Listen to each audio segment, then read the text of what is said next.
Oke, Assalamualaikum warahmatullahi wabarakatuh. Perkenalkan, nama saya Sigit Utomo. Bisa dipanggil Sigit, bisa dipanggil Utomo, bisa dipanggil Git atau Ut. Itu terserah kalian. Saya duduk di bangku kelas 12 IPS SMA Islam Temayang, Kecamatan Temayang, Kabupaten Bojonegoro, Provinsi Jawa Timur, benua Asia, negara Indonesia. Lebih tepatnya saya berada di bumi. Oke. Saya di sini sebagai atau berposisi sebagai siswa SMA Islam Temayang akan menjelaskan atau memaparkan tentang materi penyakit menular seksual atau HIV pada mata pelajaran pendidikan jasmani, olahraga, dan kesehatan atau Penjaskes. Penyakit menular seksual itu sendiri nanti saya akan menjelaskan atau menerangkan secara singkat, jelas, dan padat. Intinya saya akan merangkum sesuai pemahaman saya. Oke, tidak usah basa-basi, tidak usah berbelit-belit. Untuk perkenalannya tadi mungkin sudah ya. Untuk perkenalannya ini sudah. Jangan terlalu banyak, jangan terlalu jauh, dan jangan terlalu dalam. Nanti kalau berakhir kecewa, oke alas. Oke, yang pertama, nanti sebelumnya saya akan memberitahu bahwa nanti ada 6 macam yang akan saya terangkan, mulai dari pencegahan, mulai dari pengertian apa itu HIV atau AIDS, yang kedua gejala HIV atau AIDS, yang ketiga penyebab dan faktor resiko HIV atau AIDS, 4 penularan HIV, dan 5 pengobatan HIV, dan yang terakhir yaitu ke-6 cara mencegah penyakit menular seksual HIV atau AIDS.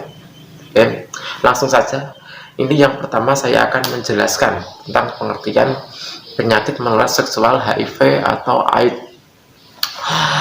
HIV atau juga bisa disebut Human Immunodeficiency Virus adalah virus yang merusak sistem kekebalan tubuh dengan menginfeksi dan menghancurkan sel CD4 pada dalam tubuh kita. Maksudnya merusak kekebalan tubuh itu gimana? Merusak sistem kekebalan tubuh itu merusak kesehatan tubuh kita, baik kesehatan ataupun fisik kita, ataupun apalah itu, mungkin banyak. Dan jika makin banyak sel CD4 yang hancur karena penyakit HIV atau AIDS ini, daya tahan tubuh akan makin melemah, daya tahan tubuh penderita akan makin melemah, sehingga rentan dan mudah diserang berbagai penyakit apapun. Jadi penyakit menular seksual HIV ini sangat berbahaya dan dapat menimbulkan kematian.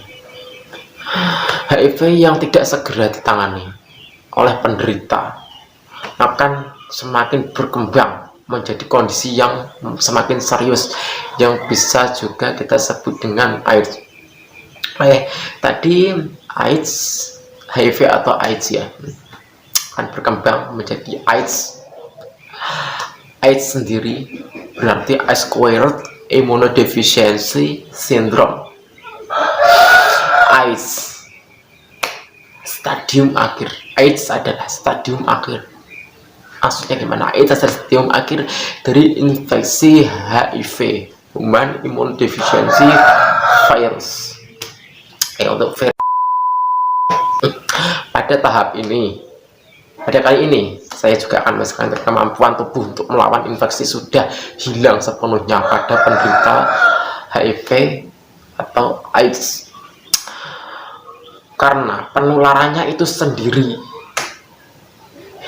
terjadi melalui kontak pada cairan tubuh penderita, seperti contoh darah, sperma, cairan vagina, cairan anus, serta ASI air susu ibu. Dan perlu kita ketahui juga bahwasanya HIV tidak dapat menular melalui udara, air, keringat, air mata kesedihan, air mata bahagia, air mata apapun itu, gigitan nyamuk, air liur, sentuhan fisik, sentuhan hati, perasaan, dan apalah itu ya. Oke, tidak dapat mempengaruhi menjadi penularan HIV atau AIDS itu sendiri. HIV adalah penyakit seumur hidup. Tadi saya sudah bilang kalau HIV ini bisa menyebabkan kematian. Nah, selain menyebabkan kematian, HIV itu sendiri bisa tinggal di dalam tubuh penderita selama seumur hidup. Dengan kata lain, virus ini, HIV, Human Immunodeficiency Virus, akan menetap di dalam tubuh penderita seumur hidupnya. Wah, mungkin nauzubillah, sangat berbahaya sekali.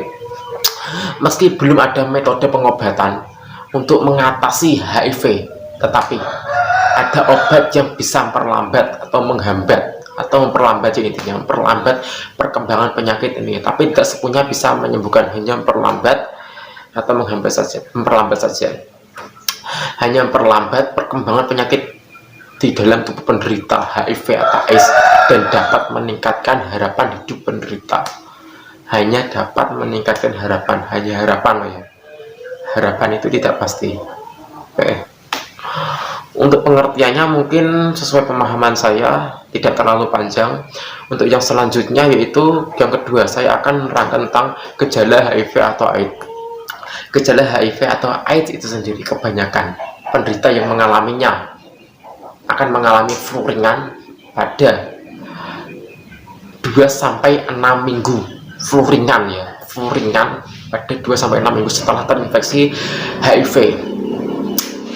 Bisa dikatakan flu bisa disertai dengan gejala lain dan dapat bertahan selama 1-2 minggu.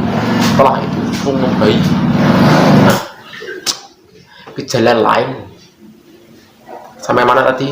Ya, flu bisa disertai dengan gejala lain dan dapat bertahan selama 1-2 minggu saja setelah flu membaik atau mengurang.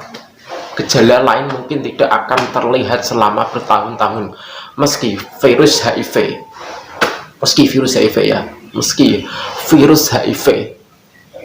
terus merusak kekebalan tubuh penderitanya sampai HIV, Human Immunodeficiency, berkembang ke stadium lanjut menjadi nauzubillah itu AIDS ya. Pada kebanyakan kasus memang saya akan memberikan contoh. Pada kebanyakan kasus mungkin seorang baru mengetahui bahwa dirinya terkena penyakit HIV setelah pemeriksaan diri ke dokter akibat terkena penyakit parah yang disebabkan oleh melemahnya daya tahan tubuh. Mungkin contohnya seseorang itu memang terlihat sangat sehat, tapi dia tidak tahu kalau dirinya terkena penyakit HIV dan baru memeriksakan diri ke dokter setelah dia terkena penyakit serius. Penyakit parah yang dimaksud antara lain yaitu diare kronis, pneumonia atau toksoplasmosis otak. Untuk pengertian penyakit itu sendiri mungkin saya tidak bisa menjelaskan karena ini materi tentang bab penyakit menular HIV atau penyakit menular seksual. Oke. Untuk gejalanya tadi mungkin sudah cukup. Untuk selanjutnya yaitu penyebab, yaitu yang ketiga itu penyebab atau resiko penderita yang terkena HIV atau AIDS. Penyebab atau faktor kuat yang mengalami HIV atau AIDS. Penyakit HIV disebabkan oleh Human Immunodeficiency Virus, disebut sendiri HIV sesuai dengan nama penyakitnya. Bila tidak diobati segera pada penderita tersebut, HIV dapat makin memburuk, dapat makin memarah, berkembang dalam tubuh seorang penderita menjadi AIDS. Untuk selanjutnya yang keempat, penularan HIV atau AIDS dapat terjadi melalui selanjutnya yang keempat, jadi penularan HIV dapat terjadi melalui hubungan seks vaginal atau anal, hubungan seks vaginal atau anal. Gak usah diulang-ulang ya, mungkin kalian sudah paham. Penggunaan jarum suntik ya, jarum suntik dan transfusi darah meskipun jarang ya, itu sebenarnya tapi meskipun jarang. HIV juga dapat menular dari ibu ke anak selama masa kehamilan, melahirkan dan menyusui. Karena hal tersebut termasuk penularan melalui kontak cairan tubuh. Seperti yang saya sebutkan tadi, pada keterangan atau pengertian HIV seperti darah, sperma, cairan vagina, cairan anus, dan air susu ibu. Nah, mungkin lebih jelasnya beberapa faktor yang dapat meningkatkan resiko penularan HIV atau AIDS pada seorang penderita adalah ini. Lebih jelasnya ada 4 faktor. Yang lebih jelas ini sebenarnya banyak faktor-faktor, tapi hanya 4 saja yang saya ambil agar tidak terlalu panjang penjelasan saya. Untuk faktor yang pertama yaitu berhubungan seksual dengan berganti-ganti pasangan tanpa menggunakan alat pengaman. Berhubungan seksual secara berganti-ganti pasangan tanpa menggunakan alat pengaman, ya, tanpa menggunakan alat pengaman. Intinya berhubungan seks secara berganti-ganti ke A, B, C, D sampai Z tanpa menggunakan alat pengaman juga bisa dikategorikan menjadi penyebab kuat menularnya penyakit AIDS atau HIV. Yang kedua, menggunakan jarum suntik secara bersama-sama. Ada benarnya juga ada salahnya, itu kan sesuai pemahaman saya ya. Yang jelas menggunakan jarum suntik bersama-sama itu, satu jarum suntik digunakan secara bersama-sama. Setelah disuntikan ke saya misalnya, terus saya suntikan ke orang A, orang B, orang C, dan selanjutnya, itu sebenarnya tidak boleh. Itu menjadi penyebab kuat terjadinya penularan HIV atau AIDS. Oke, yang ketiga, melakukan pekerjaan yang melibatkan kontak dengan cairan tubuh manusia tanpa menggunakan alat pengaman diri yang cukup, seperti dokter ketika mengoperasi pasien, itu kan melibatkan cairan tubuh, ya. Itu sebenarnya harus berhati-hati dan menggunakan alat pengaman diri yang cukup untuk melindungi dirinya sendiri dari penularan HIV atau AIDS. Yang keempat, lakukan konsultasi ke dokter bila penderita atau kita menduga telah terpapar HIV nauzubillah melalui cara-cara yang saya sebutkan tadi, terutama jika mengalami gejala flu apapun ya, flu ringan maupun flu berat, dalam kurun waktu 2-6 minggu setelahnya. Mungkin penularan HIV yang dapat saya jelaskan hanya itu. Untuk yang terakhir yaitu cara mencegah. Cara mencegahnya perlu diketahui bahwa banyak orang, bahkan 90% mayoritas orang bisa bilang kalau mencegah itu lebih baik daripada mengobati. Saya beri contoh, mencegah lebih baik daripada mengobati dengan contoh ringan saja ya. Semisal kamu berada di tengah rel kereta dan ada orang yang melihat kamu dan keretanya itu dengan kecepatan yang sangat cepat menuju kamu, hampir menabrak kamu, itu kamu ditolong atau dicegah agar tidak tertabrak. Itu kan lebih baik ya, daripada orang yang melihat kamu di tengah rel membiarkan kamu terluka karena tertabrak kereta atau sepur tadi, ya. Ya, itu kalau dibawa ke rumah sakit berarti kalau kamu masih selamat, kalau mati ya kan repot itu loh. Nah, intinya begitu. Sesuai dengan penyakit tadi, HIV itu lebih penyakit apapun ya, bukan hanya HIV, penyakit apapun dan apapun, penyakit, semua penyakit itu lebih baik dicegah daripada mengobati. Karena seperti flu tadi, kalau kita terkena flu harus segera dicegah. Bagaimana dan harus apa kita terhadap penyakit tersebut biar tidak semakin marah. Untuk selanjutnya tidak usah basa-basi, tidak terlalu panjang. Ini berikut saya akan menjelaskan tentang cara yang dapat kita lakukan untuk menghindari, mencegah dan meminimalkan penularan HIV, immunodeficiency virus atau AIDS acquired immunodeficiency syndrome. Yang pertama, tidak melakukan hubungan seks sebelum menikah. Sebelum itu dapat menjadi penyebab kuat. Selain itu dapat menjadi penyebab kuat terjadinya penularan atau penyakit immunodeficiency virus atau HIV tadi juga haram dilakukan menurut agama Islam. Ya, menurut agama Islam berhubungan seks sebelum menikah itu hanya haram dan dosa, dan selain tadi juga bisa menyebabkan penularan penyakit menular seksual yaitu HIV. Yang kedua, tidak berganti-ganti pasangan seksual. Tidak berganti-ganti pasangan seksualnya. Berganti-ganti seperti tadi ketika kita sudah menikah ataupun belum menikah. Berganti-ganti pasangan seksual itu juga dapat menjadi penyebab kuat terjadinya virus HIV atau AIDS berkembang dalam tubuh orang yang melakukan hal tersebut. Alhamdulillah ya. Oke, untuk yang ketiga, menggunakan seksual. Kita harus menggunakan seksual. Maksudnya gimana ya?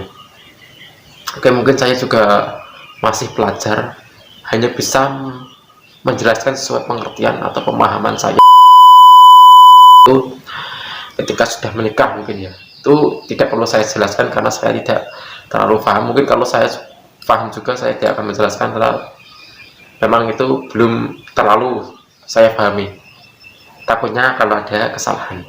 Untuk yang keempat, menghindari penggunaan narkotika, psikotropika, dan bahan adiktif terutama jenis suntik. Tidak boleh. Mencegahnya, menghindari, harus menghindari penggunaan narkoba terutama jenis suntik. Yang terakhir nih, mendapatkan informasi yang benar, akurat, jelas, dan memang sangat benar-benar informasi tersebut terkait penyakit penular seksual HIV, baik cara penularan, pencegahan, dan pengobatannya, terutama bagi anak remaja, bahkan seluruh umat manusia yang memahami tentang apa itu HIV immunodeficiency virus. Sebentar ya, saya sudah tadi karena ada sedikit kendala. Oke, yang kelima tadi apa? Mendapatkan informasi yang benar terkait HIV, baik cara penularan, pencegahan, pengobatan, terutama bagi semua orang. Mendapatkan informasi maksudnya gimana? Kita harus, memang mayoritas anak remaja sekarang menggunakan gadget, HP, komputer atau apalah itu yang bisa memuat tentang semua informasi, mendapatkan informasi, mencari informasi, dan dapat memahami tentang apa itu informasi, baik informasi tentang penyakit ataupun informasi tentang apapun itu.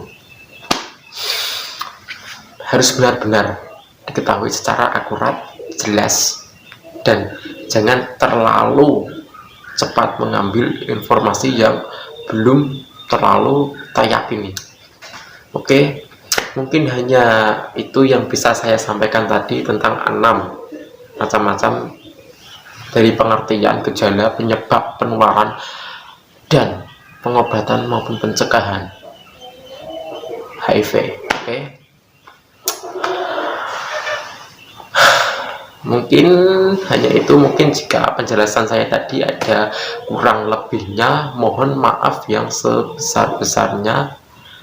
Saya sudah berusaha menjelaskan tentang pengertian HIV atau AIDS sampai pencegahan dengan singkat dan dengan merangkum dengan singkat, padat, dan jelas dengan tempo yang sesingkat-singkatnya. Oke, mohon maaf jika ada kesalahan. Saya atas nama Sigit Utomo sendiri yang masih duduk di kelas 12 jurusan IPS SMA Islam Temayang telah memberikan dan memaparkan tentang bab materi penyakit menular seksual HIV, human immunodeficiency virus atau AIDS, acquired immunodeficiency virus. Ada mata pelajaran pendidikan jasmani, olahraga dan kesehatan, atau disebut dengan penjasorkes. Oke, penjasorkes. Oke, akhirnya saja. Wabillah wa taufiq wal hidayah. Akhirul kalam. Wallahu muwaffiq ila aqwamit thoriq. Ihdinas siratal mustaqim. Assalamualaikum warahmatullahi wabarakatuh.